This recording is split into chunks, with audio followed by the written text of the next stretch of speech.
আসসালামু আলাইকুম রহমতুল্লাহ। আশা করি সবাই ভালো আছেন। একটা কমন প্রশ্নে আজকে উত্তর দেওয়ার চেষ্টা করব। সবাই আমার কাছে প্রশ্ন করে যে কোন দাগটা সিএস, কোন দাগটা এসএ আর কোন দাগটা বিআরএস, এটা আমরা কিভাবে বুঝব? এই জন্য আপনাকে প্রথম যেটা বুঝতে হবে বা প্রথম যেটা জানতে হবে যে কোন সময়কার আমলে কোন দাগ নাম্বারটা সৃষ্টি হয়েছে। 1913-14 সালে যে দাগ নাম্বারটা সৃষ্টি হয়েছে বাংলাদেশে, একদম সর্বপ্রথম যে জরিপটা হয়েছে ওইটাকে সিএস খতিয়ান বা সিএস দাগ নাম্বার বলা হয়।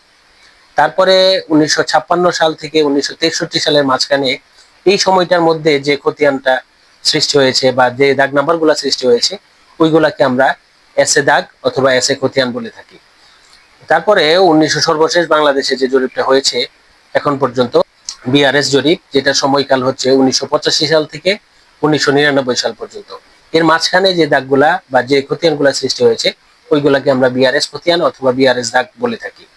এখন আমরা কিভাবে বুঝবো যে কোন দাগ নাম্বারটা আমার বিআরএস দাগ, কোনটা এসএ দাগ, কোনটা সিএস দাগ?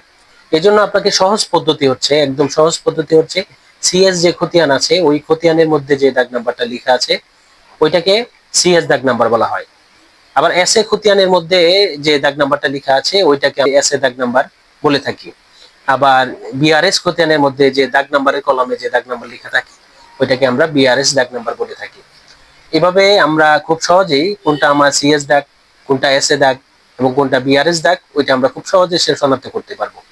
এখন আপনার দলিলে অথবা আপনার কাগজের মধ্যে শুধু সিএস দাগ উল্লেখ করা আছে, কোনো এসএ দাগ কোনো অথবা কোনো বিআরএস দাগ উল্লেখ করা নেই। সেই ক্ষেত্রে আপনি আপনার এসএ দাগ অথবা বিআরএস দাগ কিভাবে বের করবেন? সেজন্য সবচেয়ে সহজ পদ্ধতি হচ্ছে একটা প্যান্টাগ্রাফ নকশা করা। কোন একজন বিচক্ষণ সার্ভেয়ার দ্বারা একটা প্যান্টাগ্রাফ নকশা করলে আপনার সিএস দাগের এগেস্টে কোন দাগ নাম্বার এসএ হয়েছে আবার কোন দাগ নাম্বার বিআরএস হয়েছে ওইটা ওনারা সিএস নকশা, বিআরএস নকশা অথবা আপনারা সিএস, এসএ এবং আরএস খতিয়ান দেখেও আপনাদের কাঙ্ক্ষিত দাগ আপনারা খুব সহজে বের করতে পারবেন। আশা করি আপনাদের কাছে আমাদের ভিডিওটা ভালো লাগছে। যদি ভালো লেগে থাকে তাহলে অবশ্যই শেয়ার করে এবং ফলো করে আমাদের সাথে থাকবেন ইনশাআল্লাহ।